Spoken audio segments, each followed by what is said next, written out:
on a documentary. I think a lot of people thought that he was just joking around. It turns out he's not. So this is actually a real project that's being made under his G-Unit movie. And a revolt. Go back to that 50 Cent post. And I'm going to tell you why 50 is literally is a diabolical. 50 Cent's knack for stirring the pot has never been in question.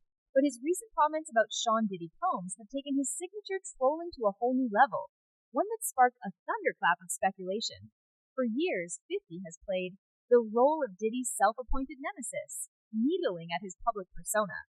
But now he's shifted gears, becoming the mouthpiece for the whispers surrounding Diddy's looming legal apocalypse. So what's the link? Just competitive. Competitiveness. All right, so you and Diddy, you and Puff cool? No, I don't really rock with him. Okay, like that. damn, all right. Absolutely. Here's a rewritten and polished version of your text, with improved grammar, clarity, and rhythm, while preserving the strong, dramatic tone. But the idea that Diddy might buy his way out of this legal storm has ignited a firestorm of public outrage. Critics argue that such a strategy doesn't just skirt justice, it undermines the integrity of the entire legal system. It sends a chilling message to victims everywhere that justice can be purchased by the highest bidder. And let's be clear, these aren't minor infractions you can sweep under the rug with a well-timed press release. The allegations Diddy faces cut to the very core of who he is. Or perhaps, who he's always been behind the glitz and glamour. Take, for example, the claims made by Cassie Ventura, his former partner. Her accusations sent shockwaves through the industry, not only for their disturbing content, but also for the speed at which the case unfolded. Filed and settled within 24 hours, her lawsuit painted a harrowing picture of control, abuse, and manipulation. Diddy has fiercely denied the claims, but the swiftness of the settlement raised eyebrows. Was it a preemptive strike to avoid a legal avalanche, or was it merely the tip of the iceberg, a glimpse into a darker pattern of behavior that others might soon echo, and echo they did? Interestingly, we haven't seen the indictments yet. There's been some time lag. I suppose it will take some time to go through all the forensic, evidence. Is far from the most shocking. Among the barrage of lawsuits is one that dates back decades, an alleged incident at an after-party tied to one of the biggest nights in entertainment history. The details are gut-wrenching, implicating not just Diddy, but other high-profile figures within the industry. The lawsuit paints a disturbing picture of manipulation and exploitation, scenes that feel almost too nefarious to be real. And yet, similar stories keep resurfacing, told by different voices in different contexts. It's as if a dam has finally broken, and the floodwaters are dragging long-buried stories into the harsh light of public scrutiny. What makes this even more explosive is the legal angle. Diddy's defense appears to hinge on a single word: consent. His legal team has been relentless in framing these encounters as misunderstood interactions, not criminal acts. But here's the thing. When the lines between influence and coercion begin to blur, especially in a world built on celebrity, perks, and power dynamics, consent becomes a battleground. Well, first of all, I can only imagine how sloppy Sean Combs was with evidence when he got busted with those 2 machine guns or 3 machine guns with the altered serial numbers. So I really don't trust Sean Combs or the people around him's ability to properly cover up anything. So I envision that you're going to see a trial, payments from his Amex for flights for people, straight payments directly from his company to people. And let's not forget the optics of it all.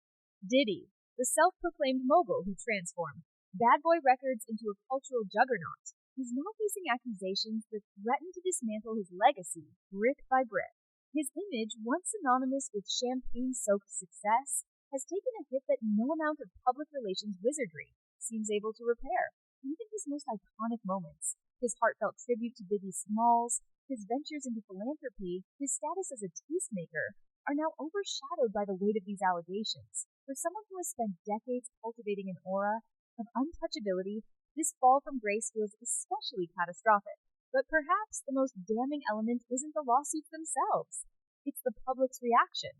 Social media has become a courtroom of its own, where every new detail is dissected, debated, and often weaponized. Victims and their advocates have taken to these platforms to demand accountability, turning hashtags into rallying cries for justice. Meanwhile, Diddy's defenders argue that he's being targeted, claiming this is a calculated takedown. First time that I'm speaking about it, something that I'll never forget. And yet, for all the noise, one thing is certain, this is far from over. The legal battles ahead promise to be as complex as they are high stakes. Diddy's team is reportedly preparing to fight tooth and nail, but the sheer volume of accusations and the potential evidence behind them could prove insurmountable.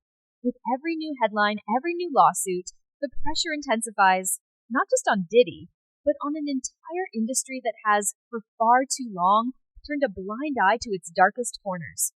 The outrage, the fury, the whispered rumors of payoffs and quiet settlements. It's all building to a crescendo.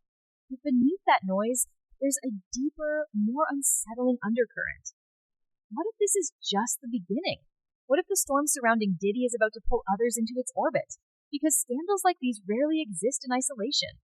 They spread, they implicate, they expose the cracks in systems we once believed were unshakable.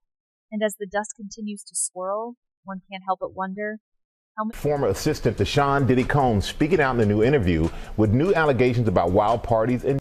We can't talk about Diddy's unraveling without bringing 50 Cent into the conversation. Let's be real. 50's been circling this mess for years, taking shots, stirring the pot, and calling out what he claims everyone else was too afraid to say. But where does this hostility come from? Why has 50, out of all the people in the industry, been so relentless in his pursuit of Diddy? To understand the venom behind 50 Cent's jabs, we have to rewind the clock and trace the roots of their feud. A feud that's become as much a part of hip-hop folklore as it is a headline-grabbing soap opera. While things officially kicked off in 2006, insiders say the tension had been brewing for years. At the time, Diddy was still riding high on the legacy of Bad Boy Records, while 50 Cent was solidifying his place as one of the most dominant forces in hip-hop. Then came the Bombshell, a diss track by 50 Cent that didn't just poke at Diddy, it went straight for the jugular. In the track,